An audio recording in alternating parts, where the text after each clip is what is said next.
it's Elizabeth from Elpis Astrology at elpisastrology.com. This is your astrological forecast as I see it for September 2020. First off the bat, I want to thank all my subscribers. I reached over 1,000 subscribers this month, and I know that's the beginning. Some people have a million subscribers or 100,000, but I've done this all off my own merit. I haven't tricked people or cajoled people or done strategies to try to get more people. And if you like me, you subscribe. It's as simple as that. But if you haven't subscribed, please feel free to subscribe, because you'll get all my things, all my various videos sent directly to your mailbox. All right? But thank you, subscribers. It means the world to me. I will continue for you. All right, 1st of September, right off the bat, we have a full moon in Pisces at 10:22 p.m., 10 Pisces, 12 minutes. Now we've got Uranus in the mix here, but in a positive way. We have the moon sextiling Uranus, and then we have the sun trining Uranus. So this is fabulous energy. Expect to have some real inspirational, maybe unexpected happenings, events, things like that happening around this full moon, with regards to if you're putting music together, if you do sculptures or art, that kind of thing, and anything spiritual. You could, at one of the higher levels, you could be receiving some real downloads from the universe, and maybe be a little bit more nervous with your energy. But it can also make you a lot more psychic and intuitive. So hey, everybody, listen to your intuition. Always check in with friends that you trust, of course. But your intuition is going to be high, just generally speaking. But certainly Pisces, you're going to be very much affected by this. And of course, your opposite sign, which is Virgo. September 4th, Venus is going to be in Cancer. It'll be conjuncting that very important new moon we had in Cancer at 28 degrees of Cancer on the 20th of July. So this is a triggering event. We look at the personal planets, including the moon and Venus, as trigger points with regards to any kind of eclipses or any important moon. So whatever may have happened with regards to nurturing your mother, the place that you live, our homeland on the collective, there's a triggering point here in the 4th of September with Venus in Cancer. So this could bring women somehow triggering that event. I really feel strongly that this may be a woman or women wanting to be safe, and it triggers something in the collective. September 9th, we now have Mars retrograde, and it starts its retrograde at 28 degrees of Aries, 8 minutes. And it's at 3:23 p.m. Pacific Daylight Time for those that actually do want to know the exact time. Now we actually have some nice aspects around this Mars retrograde. We have the Sun trine Jupiter at a 0-degree orb, and we have Saturn square Juno, quincunxing the north node to the moon. So somehow we may have the idea of marriage come into some kind of effect. Some people may decide to go separate ways at this Mars retrograde, where you want to take your energy and put it somewhere else. But there's going to be adjustments through this whole month with regards to getting on our destiny path, that north node of the moon. There's some positive sextiles and trines, but there's a lot of quincunxes that are happening with it. 17th September at 4 a.m. Pacific Daylight Time, we actually have a new moon at 25 degrees Virgo, 1 minute. Happy New Year to all you Virgos. Wonderful new start for you. The sun and the moon will trine Saturn at a 0-degree orb, and close by is going to be Pluto. So this is going to be great for you to transform easily your structures.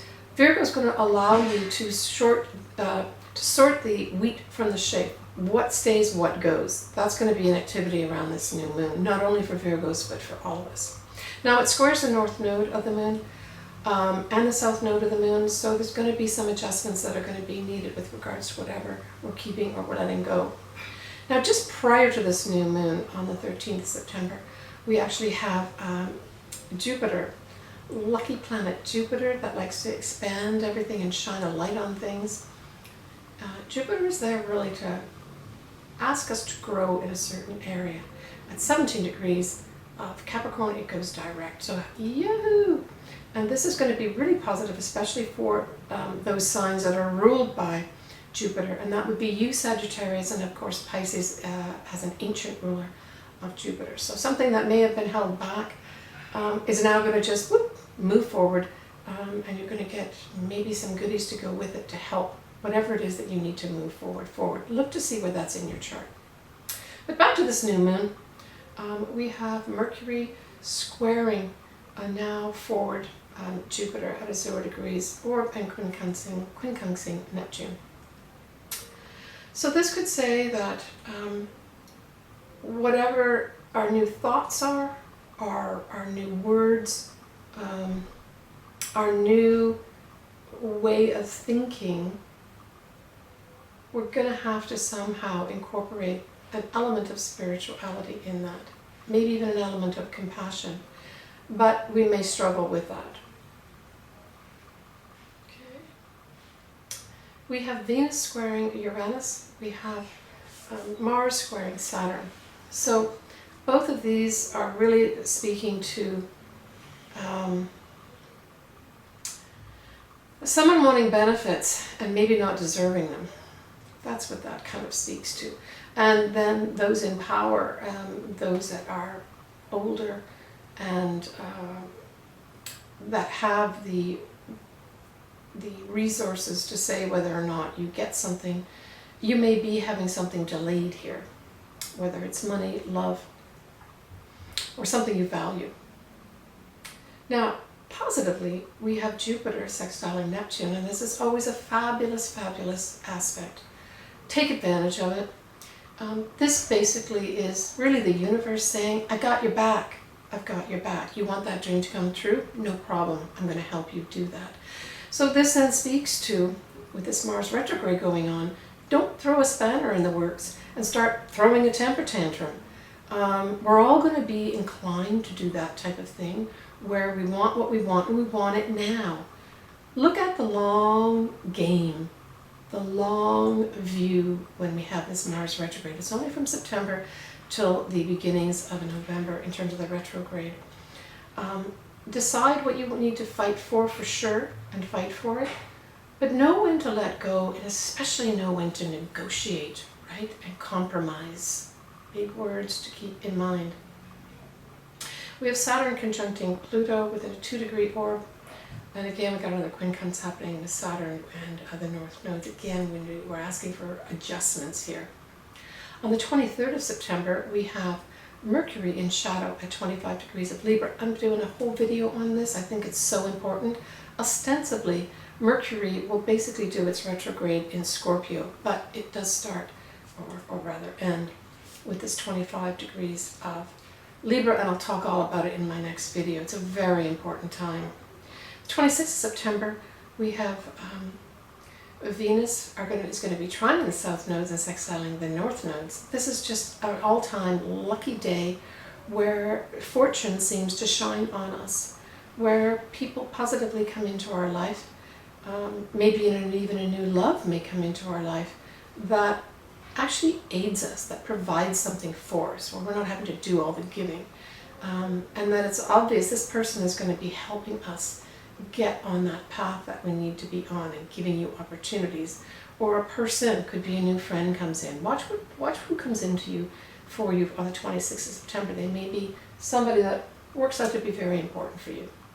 The 29th of September, we have Mars retrograde trining Venus.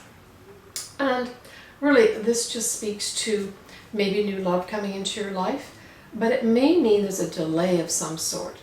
And it's difficult to sort of tease out what it is. It certainly says that you could for sure have a love relationship start easily at this point, but it may be from someone from your past with that Mars retrograde there. And or if it's a new love, you may actually be required to delay it somehow. And of course, with all these different delays that we have of not being able to see people or being restricted how many people we see, you may have love at a distance. Don't give up. But that same day, we have Saturn going direct at 25 degrees of Capricorn, of course, now it's on its way to, in December, to go back into Aquarius and conjunct with Jupiter. Also a very, very important time in December. But it will square a retrograde Mars as it does that. So it could be someone just giving you a little sting as it moves forward. It could be that you can move forward with these new structures that you want to put into your life, whatever area of your life, and you see that opening for you. But there's one last little niggly thing that you're reminded that you have to do, that you can't fully move forward with because you've got to take care of it. Again, pick your battles. You can still win the war and not win every single battle. All right, that basically says what's happening in September in a very quick way. Leave me your comments. You know I absolutely love hearing from everybody. Watch out for my next video, which will be a long one, and I will include all the ascendants in that one. Please take care of yourself. Lots of love. I'm thinking of you all positively as this new month starts the very important Mars going retrograde. Bye for now.